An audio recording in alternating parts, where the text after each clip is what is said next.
Okay, so this is homework number 6 on ethical ABA marketing.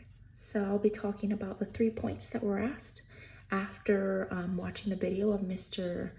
I think it's Mullins. I think it was Andy Mullins, talking about the importance of marketing appropriately and how to be ethical in marketing.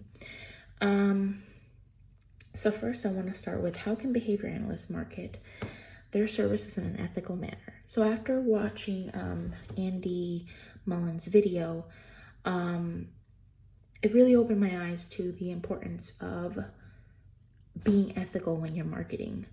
And I really didn't know that you could do this type of marketing stuff and still not break the ethical code 8.05, testimonials and advertising. And he really brought the point home of how important social media is, and also guerrilla marketing, but in a very ethical manner. So he kept talking about the importance of Twitter, Facebook, Pinterest, YouTube, and how if you get your company to be searched more or appear more on these social media sites, individuals will see that, hey, that company looks pretty cool. I think I want to try it. And it's not something that is like a testimonial where you're influencing them to come to your company or have an option or a choice. You basically just use social media to get people to come to your company, but not on purpose. It's more of if they find the company, they can look at it. If they don't want to come, they don't have to come. They are not influenced or being forced to come at all. And I thought that was very important because a lot of ABA sites don't actually do that a lot. My practicum site actually doesn't have, maybe have one Facebook, but you have to be invited from you have to be a parent to be invited into that Facebook. And then they talk about like their services and stuff, but it's not something that anyone else can reach and find. And I feel like that they could really benefit from doing that. And as I was researching on my practicum site, I also noticed that they have some testimonials on there, actually hidden sneakily in a video. And there were actually 2 testimonials. And I know that that is an ethical violation of our behavior analyst code.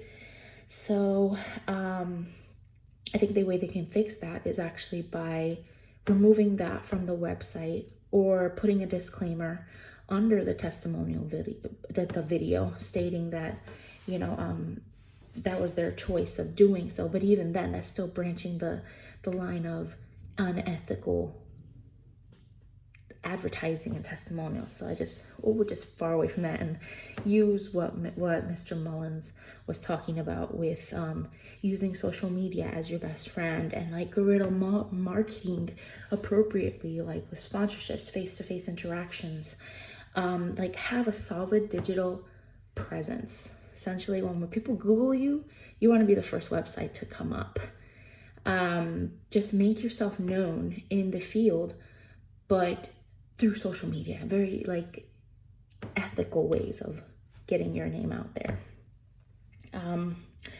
What are some barriers to effective marketing of ABA in comparison to other service providers? So when it comes to the barriers, our ethical code is a big barrier because of the fact that we have to abide by this ethical code. You can't have testimonials. Advertising is very strict. And we're trying to not influence our clients. And also we're dealing with a very sensitive population. So those are all barriers to ABA marketing or companies that are ABA marketing. But that can be easily fixed with appropriately marketing. Again, like what Simone said, social media, Twitter, Facebook, more appropriate ways of marketing instead of asking your client, hey, would you be willing to do a video? Or, hey, would you be willing to leave a review on my website? Like physically telling them.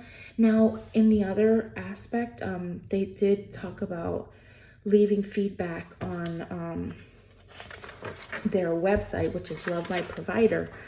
And it's okay to do that because you're not asking them to go, hey, leave a testimonial on my website or on Yelp or something like that.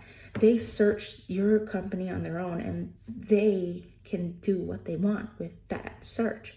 They can leave a review if they want, and you're not forcing them to leave a review. So that's not unethical. So again, that's why social media is important. Like, you can just put it out there and they choose to leave a review. So you're not being unethical at all in that situation. So all the suggestions that Mr. Mullins talked about in the video, I thought they were really great. I also see the ethical side of all of them, especially for the use of social media, Twitter, Facebook, Pinterest, and YouTube, because you're not influencing them. If you are providing excellent, ethical, scientific, evidence-based treatments at your company, the parents are going to speak, your work that you're doing is going to speak for themselves, and it will bring people to your practicum site. I mean, to your company. It's not like you have to force them or give them clues. Hey, leave a review here, come to my company. If you are doing a great job and you're being the best behavior analyst you can be, they will come to you without you even telling them that they have to. So I really agree with what he said, that as long as you're providing evidence-based practice interventions that are ethical, effective, and you're very consistent, the parents will come. You don't have to go to testimonials and advertising in the way that a lot of people will violate the ethical code. I think it's really easy too. I think the videos and testimonials take a lot of money and time. And Facebook, Pinterest, Twitter, YouTube, literally you can make an account, post something for your company, and leave it out there for people to find. Videos are kind of costly, and you have to know how to edit them, make them look pretty and cool or whatever. So I really like that it was easy, the things that he mentioned. Also, it's really helpful. Some people are very shy and don't want to, are more reserved and don't want to go to, want to be greeted by someone telling them, hey, come to my company, I have a great ABA service. Some people like to just search on Google and be like, okay, I want to do my homework on Google before I actually put my kid in this program or with in this ABA clinic. And I think that's great, because since we're moving into a more electronic based era, I think it's good to have that option more often. The social media websites and the guerrilla marketing is great, but I feel like social media is really important because it's such an influence in our lives, especially now in our generation.